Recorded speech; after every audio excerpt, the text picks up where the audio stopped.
के साथ बिना किसी तरीके के शुरू करते हैं। आपको दिखाते हैं सबसे स्वच्छ तरीके से असली पनीर कैसे बनता है। तो पनीर बनाने के लिए सबसे पहले यहाँ पे पूरे देश के मिल्क चिलिंग सेंटर से दूध मंगाया जाता है। यहाँ पे करीबन रोजाना 6 लाख लीटर से भी ज्यादा का दूध आता है। बड़े बड़े ट्रक और कंटेनर की मदद से सारा का सारा दूध यहाँ पे लाया जाता है और उसकी करी जाती है जांच। जांच के बाद पाइपों के द्वारा इस दूध को भेजा जाता है साइलो टैंक्स में, जिसमें इसे 80 डिग्री तक उबाल के स्टोर करा जाता है। दूसरी ओर फैक्ट्री के अंदर सबसे पहले यहाँ पे लिए जाते हैं मिल्क मोल्ड। ये जो बड़ा सा प्लास्टिक का ढांचा देख रहे हैं ना, इसी में दूध को अच्छे से मिक्स करा जाता है। तो उसके लिए सबसे पहले इसे करा जाता है सैनिटाइज, जिसके लिए यहाँ पे ऑटोमेटिक मशीन लगी हुई है। इस मशीन के द्वारा सारे के सारे टैंक को अच्छे से सैनिटाइज करके से भेज दिया जाता है आगे की ओर।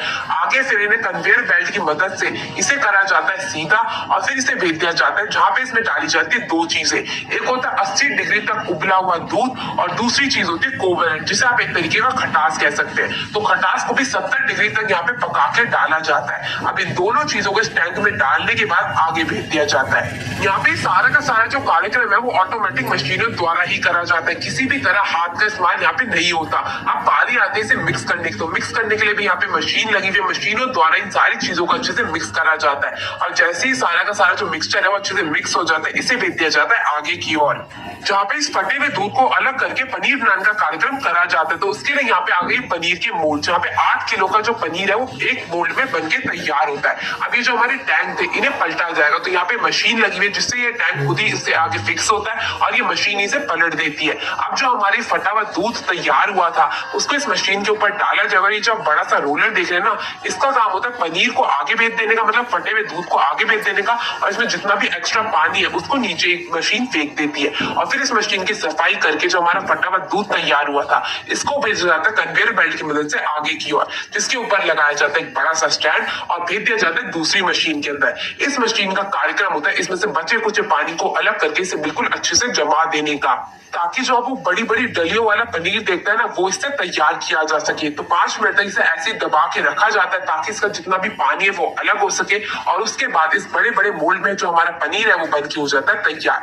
मगर अभी जो पनीर है वो गर्म है, इसलिए वो थोड़ा सा नरम रहता है, तो उसे थोड़ा सा ठंडा करने के लिए कन्वेयर बेल्ट की मदद से आगे भेज दिया जाता है। अब ये जो आप ठंडे पानी के टैंक देख रहे हैं ना, इसी के अंदर इस मोल्ड को डाल के पनीर से अलग कर दिया जाता है। इस पनीर को छोड़ दिया जाता है कम से कम 5 घंटे के लिए, तभी जाके जो हमारा पनीर है ना वो अच्छे से सेट पाता है। जो बचे हुए मोल्ड थे इन्हें दोबारा से भेज दिया जाता है कन्वेयर बेल्ट पे ताकि ये और भी ज्यादा पनीर बना सके। मैं आपको बता दूं यहाँ पे 1 लाख टन पनीर डेली का तैयार होता है, इसीलिए सारा कार्यक्रम मशीनों द्वारा करा जाता है, वो भी इतनी स्वच्छ तरीके से कि मैं आपको क्या ही बताऊं। अब 5 घंटे हो चुके हैं, हमारा जितना भी पनीर था वो अच्छे से बन के हो चुका है तैयार। अब क्रेन की मदद से सारे के सारे पनीर को पानी के बड़े से टैंकर में से निकाला जाता है और भेज दिया जाता है पैकिंग के लिए। तो यहाँ पे जो हमारा पनीर है वो पैकिंग के लिए बिल्कुल अच्छे से तैयार हो चुका है। तो अब एक एक करके इस पनीर को उठाया जाएगा। ये 8 किलो एक बड़ा सा डंठल रहता है पनीर का, जिसे सबसे पहले 2 भाग में काटा जाता है, तो उसको दूसरी कन्वेयर बेल्ट पे चलाया जाता है जिससे 2 भागों में कट के तैयार हो जाता है। अब बारी आती है इसकी छोटी छोटी पैकिंग करने की। आपने देखा होगा ज्यादातर जो पनीर मिलता है वो 1 किलो 200 ग्राम 250 ग्राम आधा किलो की पैकेजिंग में मिलता है, तो वो सारा काम करती है मशीन। तो यहाँ पे जो मशीन है वो सबसे पहले पनीर को नापती है, उसके बाद उसकी कटाई का कार्यक्रम करती है। खुद ही पनीर काट देती है, बस मशीन में सेट करना होता है कि आपको कितने किलो का पनीर चाहिए। तो यहाँ पे 1 किलो के पनीर की पैकिंग हो रही, तो एक एक करके सारे के सारे पनीर को उठाया जाएगा और नीचे जो पैकिंग वाली ट्रे देख रहे हो ना, इसके अंदर डाल दिया जाएगा। ये फूड ग्रेडेड प्लास्टिक रहता है जिसके अंदर पनीर को अच्छे से पैक करा जाता है और ये ऑटोमेटिक रूल है जिसकी वजह से ऊपर लेबलिंग करी जाती है। फिर ऑटोमेटिक मशीनों द्वारा इसकी करी जाती है एयर टाइट पैकेजिंग। तो यहाँ पे अच्छे से पैकेजिंग होकर हमारा पनीर तो हो चुका है बिल्कुल अच्छे से तैयार।